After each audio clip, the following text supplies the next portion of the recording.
Hey now, you see, somehow the world will change for me and be so wonderful. Hi, Carly. Why are you introing your video like I'm that? not. 5, 4, 3, 2, 1. Hey guys, welcome back to the channel. It's your favorite Christian YouTuber, Miles. I just hope you're all having a blessed day, whatever day of the week this may be for you. I was watching the last video and I low-key was thinking, I feel like I could have had some more energy, could have been like less nervous. I don't know why I still get nervous sometimes being in front of this camera recording, but I should really just enjoy it because I enjoy doing this. And while nerves are normal, I gotta be confident. Like we're talking about God and the Word here today. Like I gotta be confident about it. So yeah, we're gonna get right into it today. We're gonna be talking about why it's important to live out your faith in your everyday life. And before we get into this video, if you do like this video, be sure to hit the like button. And if you like my content, subscribe, hit that subscribe button down there, hit that bell icon so you get notified anytime I upload a new video. And yeah, follow me on my other socials. I upload plenty of great content and I stream on TikTok. So if you like video games and you like God, you like being entertained, you like jokes, you like good community, go to my TikTok. It's a great place for you. And yeah, let's get into it. All right, so the first Bible verse that I want to use for you guys today is Matthew 5, verse 16. In the same way, let your good deeds shine out for all to see, so that everyone will praise your heavenly Father. That verse kind of just sums up what this lesson is about. And a lot of this stuff isn't just like me trying to really teach, but also I'm learning as I'm going through this, as I'm doing these videos. I learned so much just researching about all these Bible verses and these stories that I've never really heard about. But yeah, Matthew 5:16 is a good one to kind of highlight. Uh when I really gave into Christianity and like the word and God and trying to live a healthy lifestyle, a Christian based lifestyle, a life that was founded on Jesus, a lot had to change. A lot of my bad habits kind of had to go away. This laziness and just being inconsistent, which to this day I still struggle with. I do. Like, admittedly, I'm not the best at being consistent, and there are times where I just want to sleep, and times where I don't want to do anything, get my work done, and just chill. But how am I accomplishing the mission that Jesus left for me and for all of us to do if I'm just sitting around doing nothing? So there's a lot of stuff that I had to change within my life, my lifestyle, and there's a lot of stuff that happened instantly, and some stuff is working. There's a change that happens over time that I'm still working on.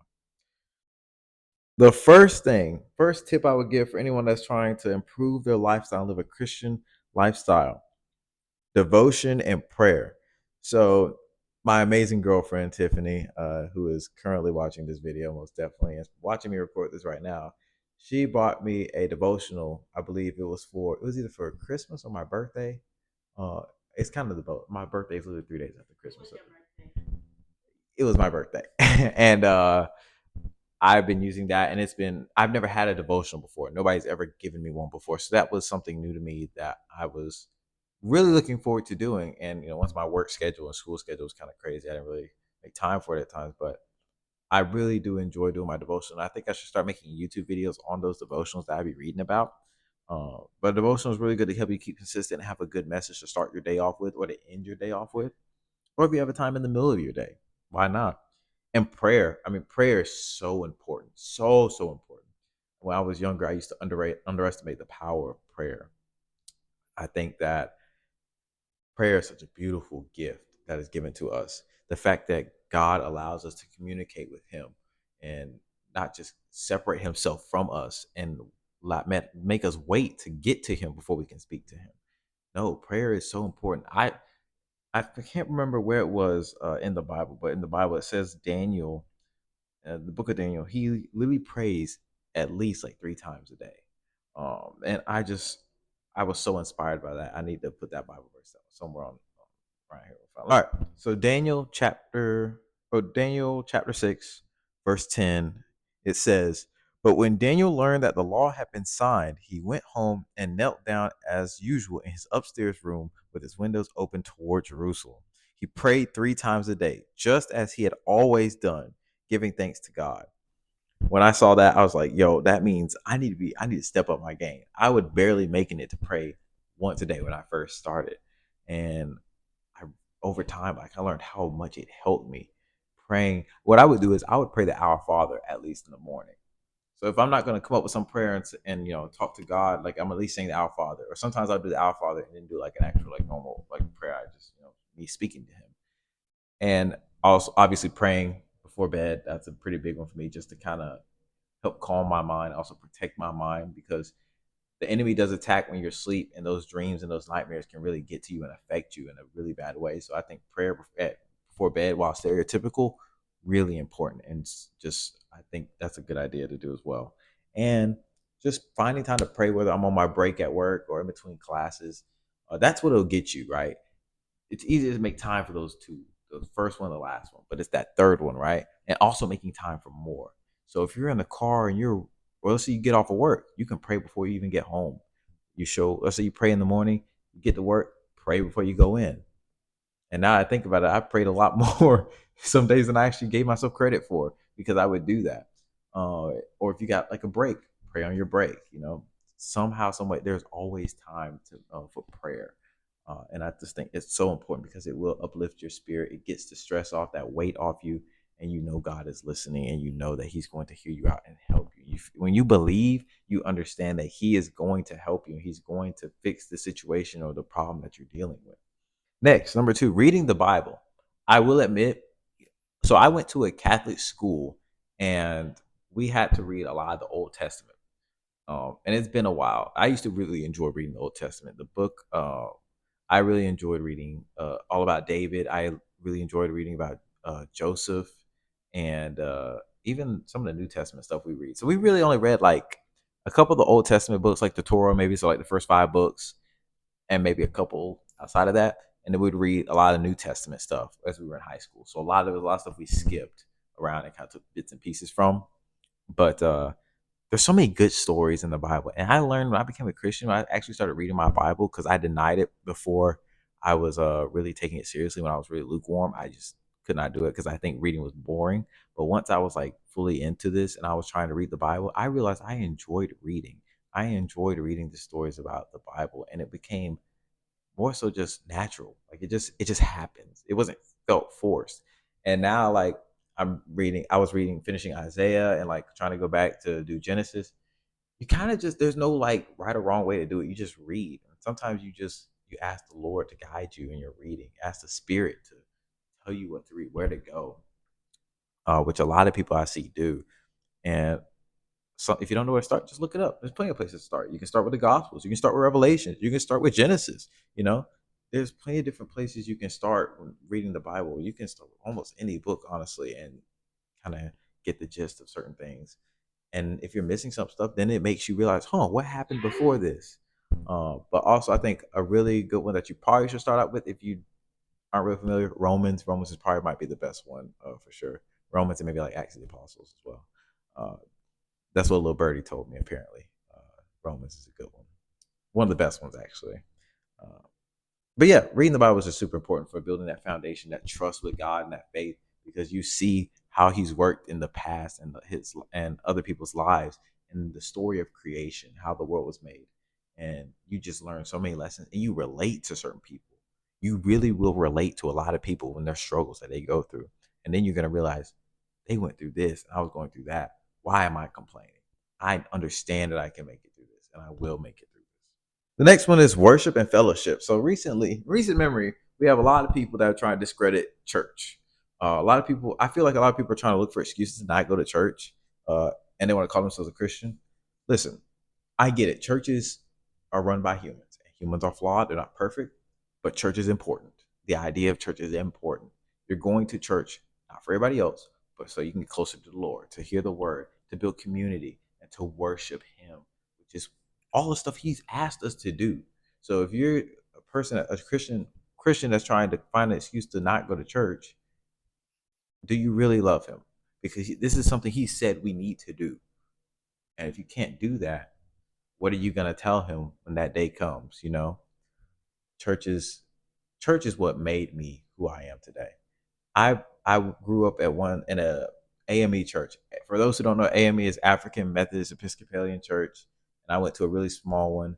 and I had a my majority of my family on my dad's side went to an AME church. My mom's side they would go to a Pentecostal church. So there's been primarily four churches that have really like built me up. And it was my mom and my dad's church. They go to two separate churches, but their belief system is so similar in some certain ways, it doesn't really like affect them, right? So a lot of stuff they believe the same things in. And I just was always welcomed at their churches, and they treated me like their child. So I like to tell people I was basically raised in a church. The moment I was born, I was in a church. My grandmother used to have me when I was at my dad's church. Used to be at my mom and my other grandmother at my mom's church. So and both their churches always knew me as this little baby or not. So they've seen me grow up, and they've been so welcoming, and they've always been in our houses for family stuff, events. You build such a good community and a good like foundation for family and strength and people to go to when you need help. And church is just so important. And again, you read the word. You're in a spot where you're going to have to read the word. You're gonna have to listen and have somebody that's been there and done that and experienced it in different ways that you couldn't even imagine and break it down for you and help you understand it. And you will find other people at your church that will help you grow as a person. It is the best place for you to experience growth and to meet genuine good people that will care about you. And you learn about yourself because you are going to be at your best behavior on a Sunday. So that person that you are on Sunday, that should be the person you are every day. And it shows that you were capable of being that person. I will also say that small, and again, there's two other churches. And the reason I say two other churches, because I kind of got into sports with a church and also just like small groups, like young, youth groups and like young adult groups. Those have been crucial and in my growth and just meeting the people from those groups. The people in those groups are way different than people I've met at school, anywhere else. I love my friends that I made in school that are still my friends and family to this day. But the people that I met at those other two churches, incredible, like complete difference. It's just something that radiates off of them. Like you can feel it, like you can see it. And I would trust them with my life any day of the week.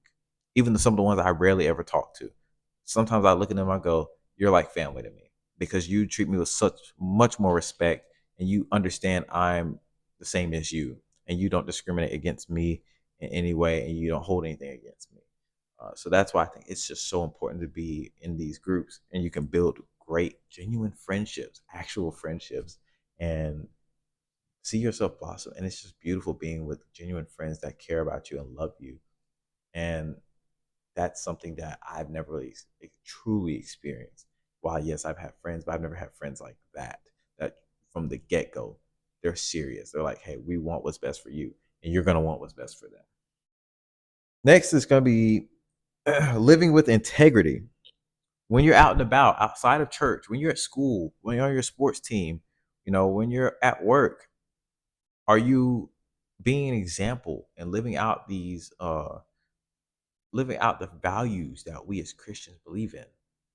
That's important. That's so important. And you can see what's like when I met my girlfriend, I didn't know anything about her. We met at work. And from the moment we met, you could tell like what she was about. And one of our mutual friends we met in a college class. You could tell from the moment like we were speaking, oh, I know what you're about. I know what you value. You're a Christian. Not like oh, you wear a cross necklace, you're a Christian. No, like just personality wise, you're like, no, he goes to church. I know he does. I know she does. And it's just such a dramatic difference. And you want to be that example because people should see you and be like, oh, you're being this person, you're doing this, you're doing that. You got all this good stuff going for you. You seem so energetic and happy, and you're just radiating this energy. I want to be like you. And it's just contagious. And that's what it should be. You should be living out, being an example. Be like, do your best to be like what Jesus would be like. You're not going to be perfect. You're not going to be like him, but we are made in God's image. And Jesus is a great representation, is the representation of what we should be aiming for. Next, I would say balancing your faith with your daily responsibilities. So, just again, like with your family, let's say you got siblings, like how are you influencing them? If you're a parent, how are you influencing your children and whatnot? And just like again with different stuff with work and things like that, are you being a Christian in the workplace? I know a lot of people that claim to be Christians. You get them in the workplace, and you'll be like, you seem a little bit lukewarm. Like I hate to say it, but it's true. Try to be consistent with it, and it comes naturally if you really love him, if you love Jesus, if you love God, if you are completely into this, it will come naturally to you. It should not be hard. Just being a good person, That's really what it is. It is not that. It's not as hard as you would think it is. People overcomplicate it. It is simple. Be respectful to everyone. Love your neighbor as yourself, and have no other God before Jesus Christ. I mean, you can do those things. You'll be fine. I do think that ever since becoming a Christian, it was the best decision of my life. Trying to better myself, which is what I wanted. I wanted to grow as a man, as a human, and by being a Christian, I did that. I did, and I would never trade that in for anything in the world. And my biggest piece of advice, honestly, prayer and reading the Bible and the music. Do your best to stay committed, and it's okay. You're gonna doubt, and you're gonna have doubts, and you're gonna have struggles. Okay, this is not it's not 100% easy. It's not like just a walk in the park. There are times where you have your struggles, and you're trying to get over like different challenges that you were dealing with, different bad habits that you had in the past, and it is hard. You're becoming a new person basically when you're a Christian. You're transforming yourself into a new person. You don't even realize it. And if I were comparing myself to now to myself in the past, I'm a completely different person, 100%. And a lot of people see that in me, actually. A lot of people said, when I started living this lifestyle, without even telling people, they were like, what did you do? Because you look a lot happier now than you did months ago. So, again, it's normal to have your doubts and struggles. That's part of having faith. If you have your doubts and you still believe, that should make you feel even better. If you doubt, like, hey, I don't know, like this about God or this about Jesus, but you said, it doesn't matter. I understand it. Something about, even though I don't understand it, I believe in it. I know He's capable. I know He's going to do this. I know He exists, so He does that. So that's the beauty in having faith and being a believer. You're going to face a lot of temptations, and it's okay. You're going to face struggle and temptation. Flee the devil wherever he may be. And, whenever you feel that temptation or that those doubts and struggles start to rise, immediately, either it's prayer, you're playing some worship music, or you better pull out that Bible, something, or you ask somebody, hey, like, hey, can you pray with me or something? Okay? You are well equipped to handle these situations. The Word, the Bible, that is your armor, that is your sword, that is your weapon against any evil and any temptation. Use it. And do your best to be consistent. You may miss a day. You may miss a prayer. You may only pray two times in one day. That's fine. There are people out there that aren't praying at all, calling themselves Christian. But set a high bar. Get that at least be like Daniel, at least 3 times a day. Okay?